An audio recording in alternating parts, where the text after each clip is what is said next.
Hey there, welcome to Gadget Dad. I wanted to make this video to quickly save you money from making some of the mistakes that I've made here. So I have quite a bit to cover. Just to reiterate, I'm not a gun fanatic. I just love the gadgetry of a gun and the machine and how it works. I love to learn it. It's more of just a hobby for me.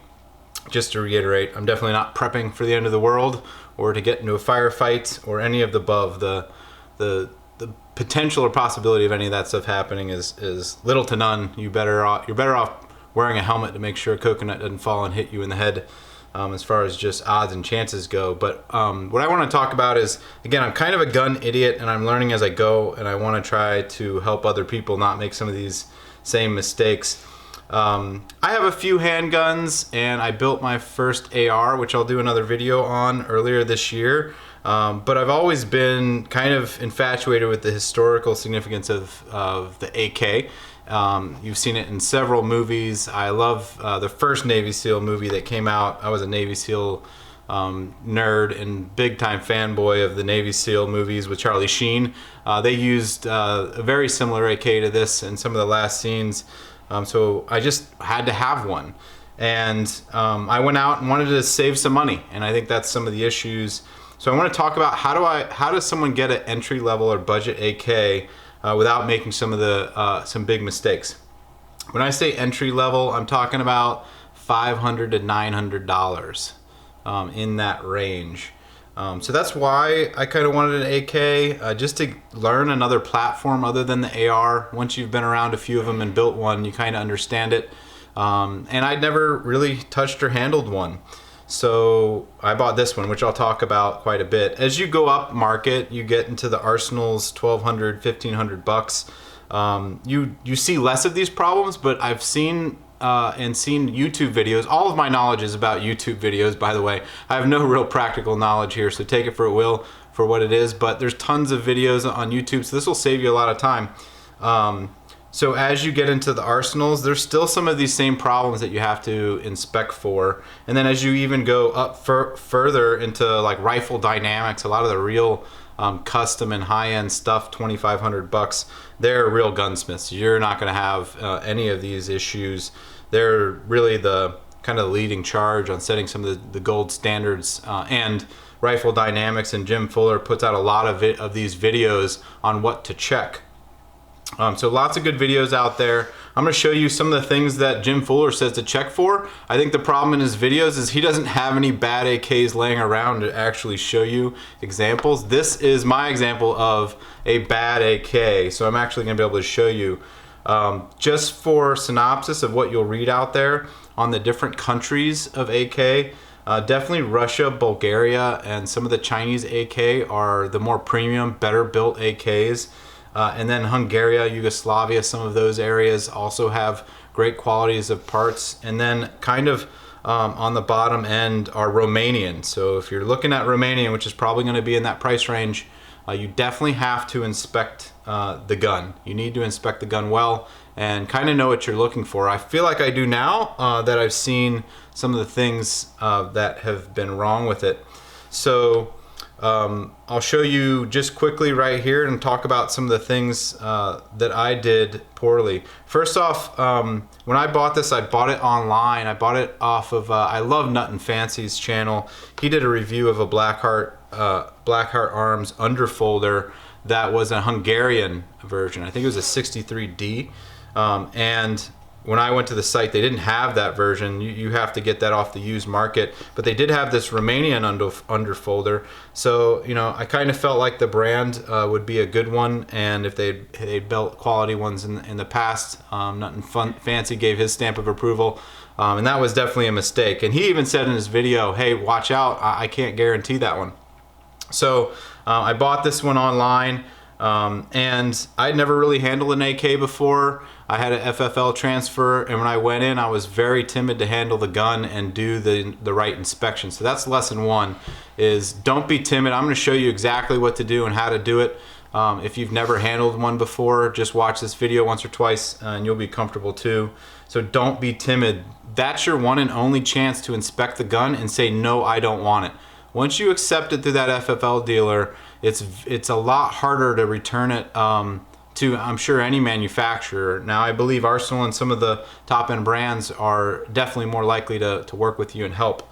So inspect it. Do not be timid. It doesn't matter. You don't want to end up with crappy AK, even for $500 or $600. So inspect it. Don't accept it if there's something wrong with it, and ultimately don't settle on something that you don't feel is right. Now, to know, AKs are very rough machines. They're not like an AR. You shouldn't expect it. The first time I held it, it feels like a tank. It's like, I know Jim Fuller says it's more like blacksmithing, because it's a pretty crude machine, and that's where the beauty and lies, and how it finds its reliability, because the gun does flex and move. So let me show you some of the things that I wish I had checked when I went in to the shop to receive the FFL. Obviously the magazine wasn't in it. I'm not doing safety checks on this gun. I'm not an idiot. I'm not going to bring a loaded gun to the table here. I have obviously kids and a wife in the room watching Bachelorette. I always like to pull out the guns on a Bachelorette night. So first thing, obviously check the stock. Something I didn't know about underfolders is they're not that compatible and convertible to side swing stocks. I thought I could just switch out this stock with a fixed stock or side folder. It's a lot harder. So if you want an underfolder, make sure you love the underfolder. I think there is something that will fit into here, but it's not all that mainstream. So if you want underfolder, make sure you get underfolder. Get the other ones if you don't. I kind of wish I had not done that. So make sure this is moving. If there's some stiffness to it, you know, I have to push that pretty hard and move it. It doesn't just swing open. Now that's more fixable. I think it is important that it's aligned here, so that as you fold it, it's going to fit over this magazine.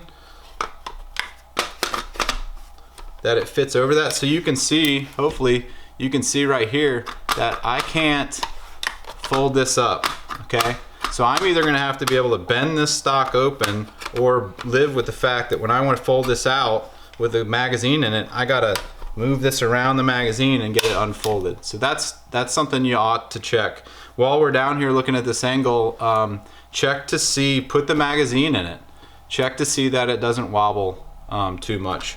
These magazine holes get cut out as they're imported, and a lot of times they get hasty with it, and this will have a lot of side wobble up and down. Actually, this one's excellent. This one's really good. Not a lot of wobble here at all. You want a little, but not a lot. So that one's really good.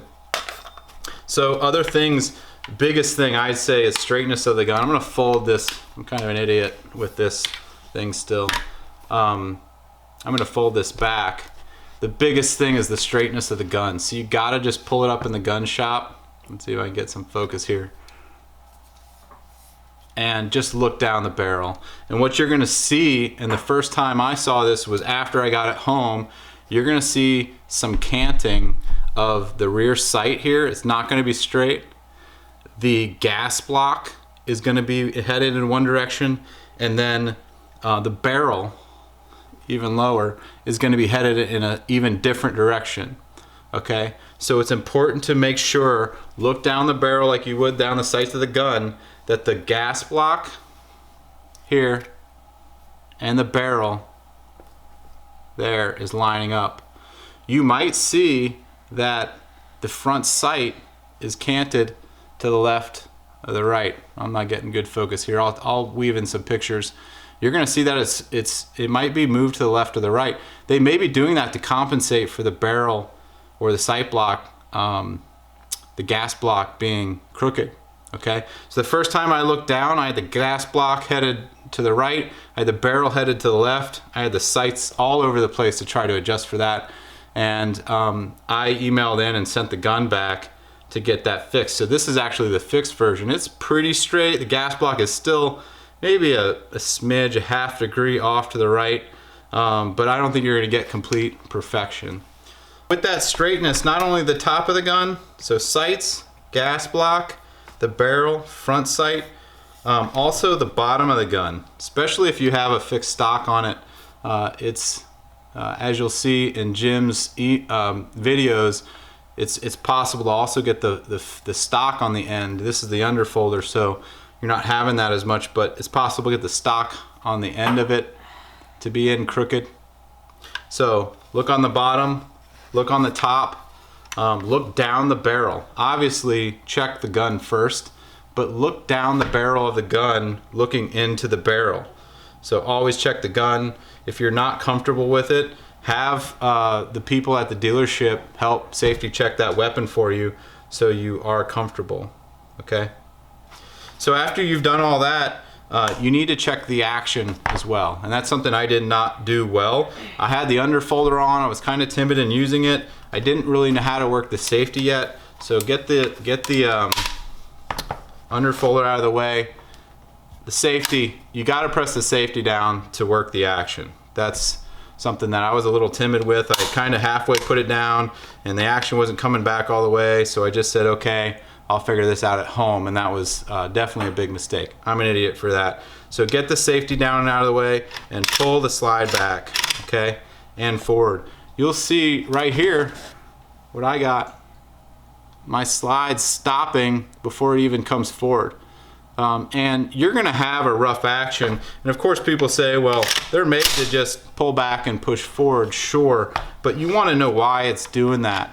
You're gonna get some bumps in any budget AK. I probably won't be able to get it stick, but it's kind of holding here, right here. That's the bolt running over the trigger, the hammer, okay? And that's to be expected. Now if it stays there without you holding that back from the spring, then you definitely need to look at it. And when I sent it back, I asked them to fix the action and smooth out the action. Sometimes they'll do that, sometimes they won't. Sometimes you might need to do that yourself. There's tons of videos out there to smooth out the action as well. With a simple file and some polished stones, you can smooth out the hammer, smooth out the bolt. Just be careful. I mean, you're not a gunsmith. I know I'm not. Think about how perfect you want that. But you'll see that now my new problem here is the action's hitting here, and as I take the gun apart, and I'd suggest you do this too, is take the gun apart. It's not that scary. Press this, you're just gonna press this button in, take the top cover off. You got this spring, so much easier I think than an AR. Fairly easy to pop off. There's your spring. Okay, and then you got the bolt, so just pull the bolt back and it should come up. This one doesn't. It has super tight tolerances, so you kind of have to work it up, and maybe that's something that you expect. I don't know. If you comment below, I'd love to hear it. So I got the bolt and bolt carrier group up and open. So a quick inspection of this to see, is this loose, is it straight, the tolerances, how's the bolt carrier group look. I wouldn't say spending a ton of time there if you're not an expert in this, but to do that, this will help you pull off your gas block, which will let you look down the gun and sight it even better. Pulling our gas block release lever up and off, I can get the gas block out of the way. Now I can see down the gun and see what's happening. So with my bolt and bolt carrier group, it's catching now. Not that you need to figure all this out in the gun store, but at least take the dust cover off and work the action and see what's going on with it. Come on, baby.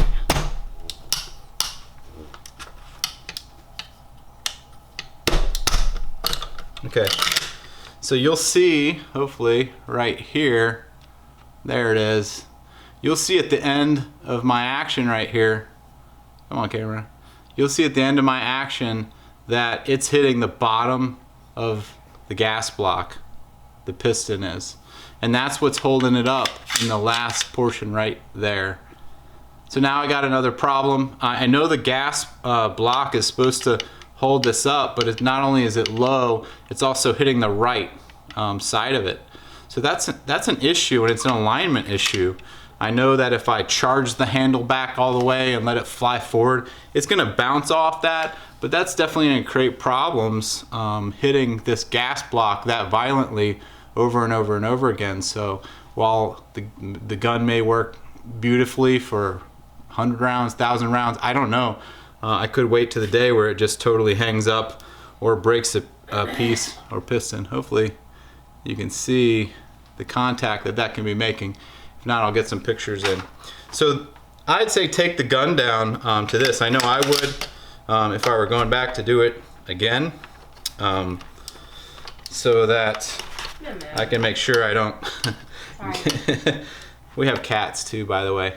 I don't get a gun that has some of these problems. That's the best way to find these alignment issues, is take the gun down, see how these things are aligned.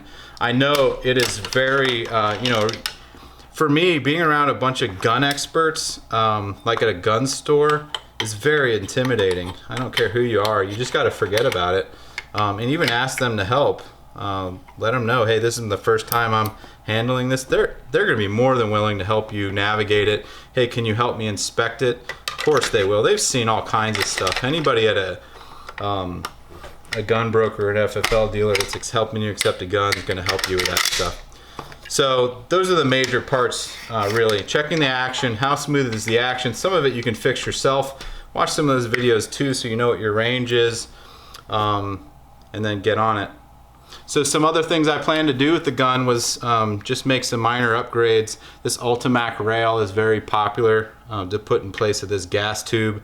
That way you can mount a forward red dot sight, as well as an upgraded kind of handguard for the bottom, because this wood is really honestly pretty terrible, but that's what you'd expect, I think, for the most part. Upgrading to US Palms is a really popular grip that I see a lot of people using.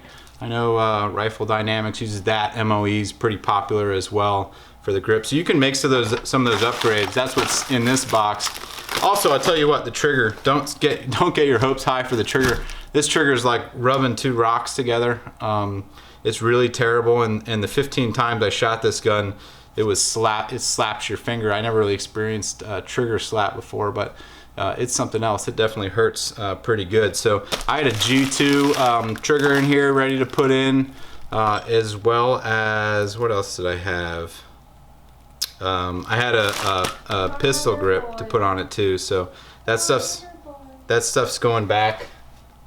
That stuff's going back to the factory, just because I gotta return that. So that's the current state of the gun. That's what I wish I had known, is just be more confident handling the weapon. You saw what I did. Safety off, pull that bolt back, get the action working, get the dust cover open, check the alignment big time. If you see anything that you don't like, send it back. I'd really recommend, instead of being under that kind of pressure, because you're excited to have the gun and the last thing you want to do is send it back and quarrel with refunds, don't buy an internet gun. How about this? Don't buy an internet gun for $500 or $600. Let me take that back. That's a AK. AKs are assembled in all kinds of weird ways. Don't buy one over the internet. If you want to buy a AK over the internet, my wife's giving me sound effects in the background, evidently. If you want to buy an internet AK, buy Rifle Dynamics, buy a very reputable brand that will really lower your risk of having issues and problems with it. Go to a store. If you want to buy a WAS or a Romanian AK, go to the store. That way you can inspect several of them, pick out the one that's straight, and the action's running pretty good. You can do some upgrades like the trigger or the handrail or handguard. Now I really wish, trying to find one that is definitely more reliable. Probably gonna take a break from buying any guns on the internet for quite a while until I can just go and inspect them. Now that I'm more confident with what I'm doing, that's definitely what I'm gonna be doing. So that's the next steps. Hopefully this video was helpful for you if you're like me, new to AKs and looking to get into them without a ton of money. I would suggest just learning how it works a little bit, learning with the friends, getting comfortable with the gun. That way you can do a proper inspection yourself.